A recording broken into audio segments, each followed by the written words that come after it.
हिंदू धर्म या कहें सनातन हिंदू धर्म सबसे पुराना धर्म कहा जाता है। यह वैदिक काल यहाँ तक कि राम कृष्ण के काल से भी चला ज़्यादा पुराना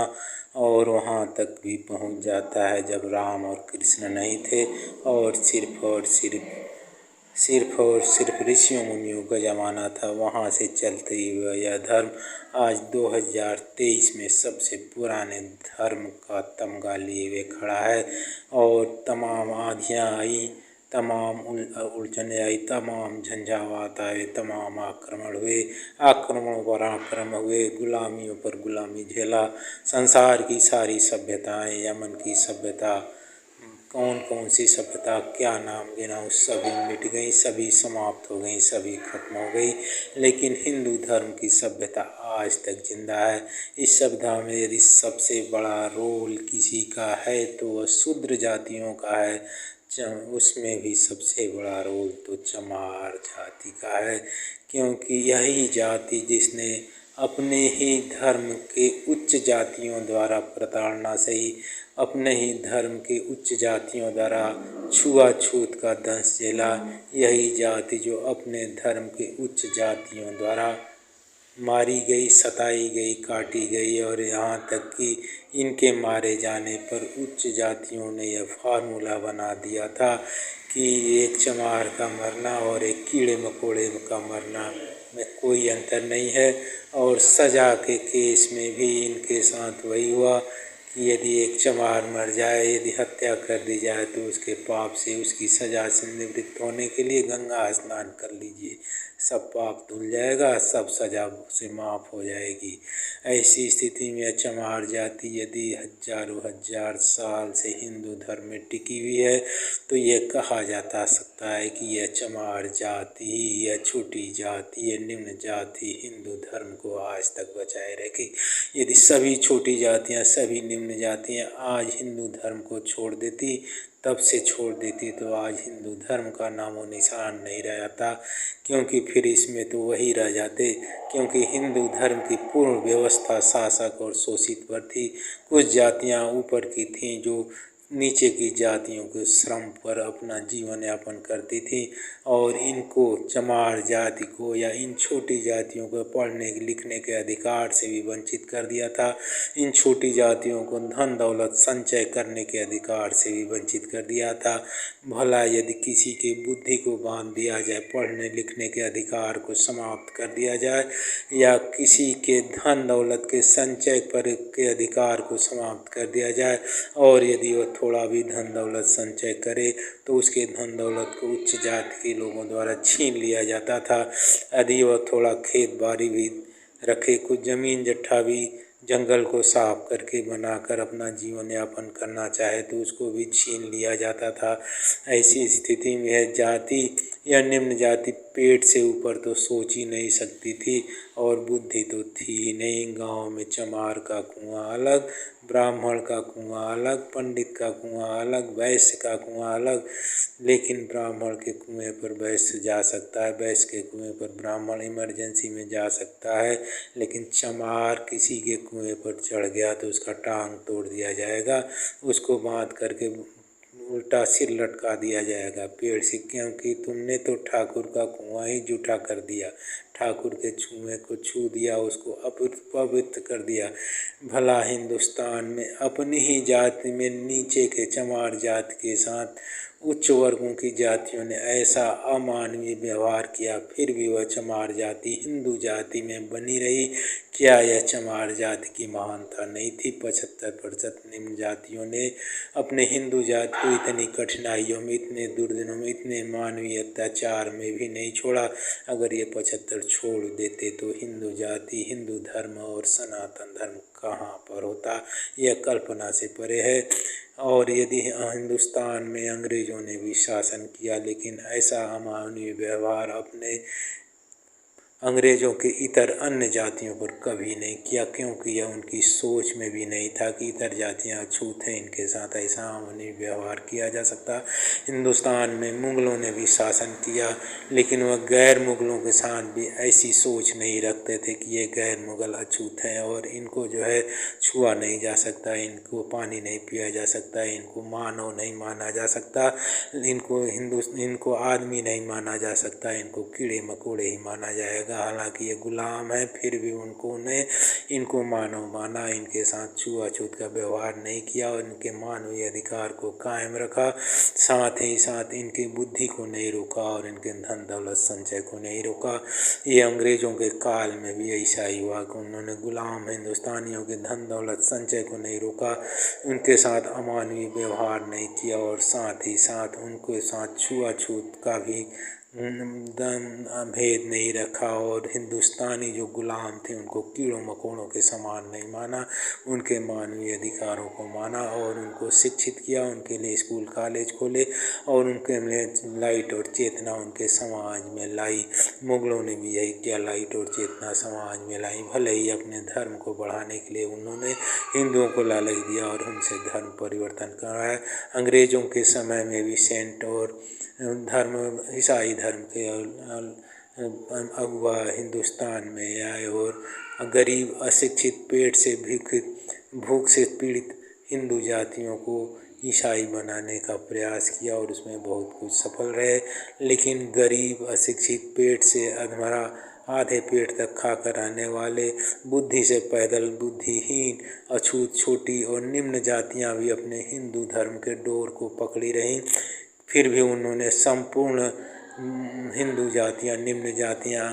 मुस्लिम धर्म को स्वीकार नहीं किया, ईसाई धर्म को स्वीकार नहीं किया और हिंदू धर्म के डोर को पकड़ी रही। ऐसे में क्या कहा जाए कि चमारों ने हिंदू धर्म को क्या जिंदा नहीं रखा। चमारी एक ऐसा धर्म, ये जाति थी चमारी, ये निम्न जाति के ये लोग ही थे जो इन्होंने हिंदू धर्म के पाँव को खिसकने नहीं दिया और हिंदू धर्म के पूरे शरीर को अपने पाँव पर धारण किए रहा और आज हिंदू धर्म बचा है इन जातियों के भरोसे बचा है। इन जातियों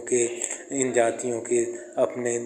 धर्म को न छोड़ने के कारण बचा है, इन जातियों के अपने धर्म को न छोड़ने के कारण बचा है। इसलिए ये जातियाँ आज हिंदू धर्म में पूज्यनीय होनी चाहिए, क्योंकि इन्होंने आज हिंदू धर्म को बचाए रखा। यदि आज ये हिंदू धर्म से निकल गए होते तो ऐ हिंदुस्तान के हिंदुओं तुम्हारा नाम और निशान नहीं होता। आज यदि सारे निम्न जातियाँ जिनके साथ अमानवीय व्यवहार किया गया, जिनको आधे भूखे पेट रखा गया, जिनको जिनको छूना भी पाप था और जिनकी हत्या कर देने में गंगा नहान कर लेने से ही पाप धुल जाता हो, ये निम्न छोटी जातियाँ, अछूत जातियाँ, चमार जातियाँ यदि तुम्हारी संपूर्ण हिंदू धर्म से निकल जाती तो तुम्हारी आबादी 15 से 20% हो जाती और ये सभी यदि एक साथ मुसलमान हो जाती तो हिंदुस्तान मुस्लिम देश हो जाता और तुम 15-20% उस जातियों की क्या स्थिति होती। आज वही स्थिति हुई थी कि तुम 15-20% भी बचकर घट के मर करके 1-2% ही बचे रह जाते, जैसा कि पाकिस्तान और बांग्लादेश में हिंदुओं की स्थिति होती। आज हिंदुस्तान में तुम्हारी स्थिति होती। भला मानो इन निम्न स्तर की छोटी जातियों को, चमारों को, जिन्होंने तुम्हारे हिंदुस्तान की डोर को पकड़े रखा, हिंदुस्तान की डोर को, हिंदू धर्म की डोर को पकड़े रखा और तुम्हें बहुसंख्यक से अल्पसंख्यक नहीं होने दिया। अगर ये सभी मुस्लिम काल के 250-300 वर्ष के शासन काल में और सल्तनत काल को मिला जाए तो 100 वर्ष के शासन काल में यदि सभी हिंदू से मुस्लिम बन जाती तो तुम एकदम से अल्पसंख्यक बन जाते। तुम्हारे इन मानवीय अत्याचारों के बाद भी, तुम्हारे इस हृदय विदारक अत्याचारों के बाद भी, तुम्हारे इनके द्वारा किए गए छुआछूत के कारण भी और इनको कीड़े मकोड़े के ऊपर न मानने के बाद भी इन जातियों ने हिंदू धर्म के डोर को नहीं छोड़ा और डोर को पकड़े रहा, हिंदू धर्म की धुरी को नहीं हिलने दिया। तो ये जातियाँ प्रशंसा की पात्र हैं, क्योंकि ये दूसरी जातियाँ यदि दूसरे धर्मों में अंग्रेज़ों के साथ यदि ये मिल जाते,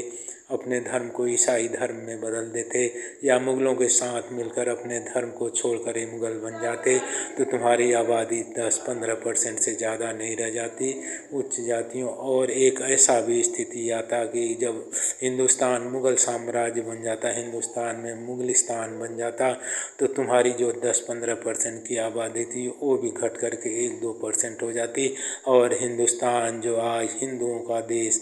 हिंदू बहुसंख्यक है, या कहें कि इस इंडिया को एक नाम हिंदुस्तान भी दिया जाता है, आज तुम्हारा नामो निशान इस संसार से मिट जाता और तुम हिंदू कहलाने की स्थिति में ही नहीं रहते, क्योंकि हिंदुओं का तो नामो निशान मिट जाता और ये सारा हिंदुस्तान मुग़लिस्तान बन गया होता। इसलिए यदि अब भी चेतना है तो अपने इस किए गए कर्मों के लिए माफ़ी मांगो और उन चमार निम्न जातियों की प्रशंसा करो, उनको उस काल में भी अपने धर्म को न बदले इसके लिए उन्होंने जो कर्म किया उनके लिए प्रोत्साहित करो, उनको नॉमिनेट करो, उनको उत्साहित करो और उनके साथ किए गए अमानवीय कर्म के लिए, अप्रत्याशित कर्म के लिए, उनके साथ किए गए अमानवीय व्यवहार के लिए माफ़ी मांग कर उनको अपने गले से लगाओ। नहीं तो ये जातियाँ आज जाग चुकी हैं, तुम्हारे अमानवीय अत्याचारों को सुन रही हैं, पढ़ रही हैं, देख रही हैं, इतिहास से सुन रही हैं, इतिहास से पढ़ रही हैं। साथ ही साथ तुमने इसको हजारों वर्षों तक अपने पोथी पत्र और ग्रंथों के द्वारा, कहानियों के द्वारा कितना बेवकूफ़ बनाया, वो सब जाग चुकी हैं और जान चुकी हैं। ऐसे में वह हिंदू धर्म को छोड़ने के लिए उत्पन्न है। इस तरह से जगह जगह हिंदू धर्म के खिलाफ भी झंडे बुलंद कर रही हैं, जगह जगह तुम्हारी मूर्तियों की अपमानित कर रहे हैं, तुम्हारे देवी देवताओं को अपमानित कर रहे हैं, उनकी हंसी उड़ा रहे हैं और तर्कपूर्ण तरीके से तो उसका खंडन कर रहे हैं और तुम्हारे पूर्व में किए गए कर्मों के कारण इसके जवाब नहीं है। यदि तुम हिंदुओं को एक करना चाहते हो, पूरे हिंदुस्तान को हिंदू देश बनाना चाहते हो, 75% जातियाँ जो तुमसे दूर होती जा रही हैं, आज पढ़ लिख करके तुम्हारे किए गए मानवीय अत्याचार के कारण दूर हो रही हैं, तुम्हारे साथ तर्क वितर्क करने की स्थिति में, तुम्हारे खोखले दावों को मानने के लिए तैयार नहीं थी और तुमने पूर्व में इतिहास में जो अपनी मनगढ़ंत कहानियों के कारण, मनगढ़ंत धार्मिक प्रवंचनाओं के कारण इनके साथ जो अत्याचार किया वो सब पढ़ करके सन्न है और इसका बदला लेने के लिए उतारू हैं। तुम्हारी एक बात भी मानने को तैयार नहीं, यहाँ तक कि तुम्हारी सही बात भी नहीं मानने को तैयार है, तुम्हारे धर्म में कही गई सही बातों को भी नहीं मानने को तैयार हैं। और जिस दिन ये जातियाँ अपने आप को हिंदुओं से अलग कर लेगी, हिंदू धर्म कमज़ोर हो जाएगा, हिंदू कमज़ोर हो जाएगा। और कमे वैसे जातियों ने हिंदू धर्म को आज से जैसे बौद्ध की तरफ चले गए, जैन की तरफ चले गए और अपनी जातियाँ अपना अलग धर्म रवदवसिया धर्म बना लिया, ऐसा कुछ धर्म बना लिया तो तुम्हारी स्थिति क्या होगी। इसलिए इस महान हिंदू धर्म की महान ग्रंथों में, उपनिषदों में, वेदों में जो भी सत्य असत्य की बातें कहीं, लोक परलोक की बातें कहीं, आत्मज्ञान की बातें कही गई, आत्म साक्षात्कार की बात कही, दर्शन की बात कही गई, ये सभी बहुत ऊंचाइयों पर है और ये सारी ऊंचाई पर कही गई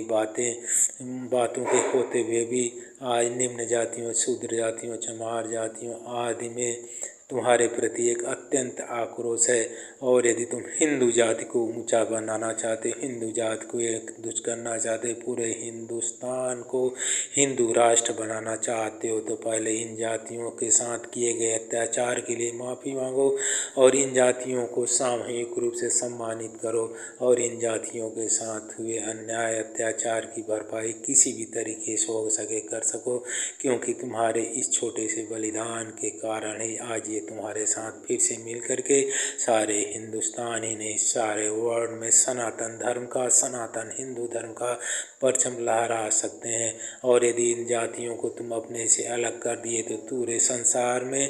तो क्या पूरे हिंदुस्तान में भी तुम्हें अपने हिंदुस्तान में, पूरे इंडिया में भी तुम्हें अपने हिंदू राष्ट्र बनाने में बहुत तकलीफ़ें होगी और ये कभी भी संभव नहीं होगा। यदि हिंदुस्तान को हिंदू राष्ट्र बनाना है, पूरे संसार में हिंदुस्तान को विश्व गुरु बनाना है, तो इन जातियों के साथ, इन 75% निम्न छोटी जातियों के साथ, चमारों के साथ जो भी अत्याचार किए गए हैं, जो भी मानवीय भूलें की गई, जो भी अमानवीय कार्य किए गए हैं, इसके खिलाफ तुम्हें उठ खड़ा होना होगा और नए जीवन के साथ, नई ऊर्जा के साथ इनको गले लगाना होगा, इनके घावों पर मरहम लगाना होगा और इनको सामूहिक रूप से सम्मानित करना होगा और सामूहिक रूप से इनके साथ किए गए अमानवीय अत्याचारों के लिए सभाओं में, सभा के बीच में माफ़ी मांगना होगा और इनके साथ अब भी हो रहे अत्याचार को तुरंत रोककर इनको गले लगाना होगा। तभी तो हिंदुस्तान के हिंदू सारे वर्ल्ड पर राज कर सकते हैं। हिंदुस्तान का तभी तो विश्व गुरु बन सकता है, नहीं तो हिंदुओं का सारे वर्ल्ड पर राज करने का सपना कभी पूरा नहीं होगा और हिंदुस्तान को विश्व गुरु बनने का भी सपना एक दिवा स्वप्न ही साबित होगा। ओम नमः शिवाय, ओम नमः शिवाय। अगर आपको वीडियो पसंद आया है तो वीडियो को लाइक करें, शेयर करें और चैनल को सब्सक्राइब करना ना भूलें।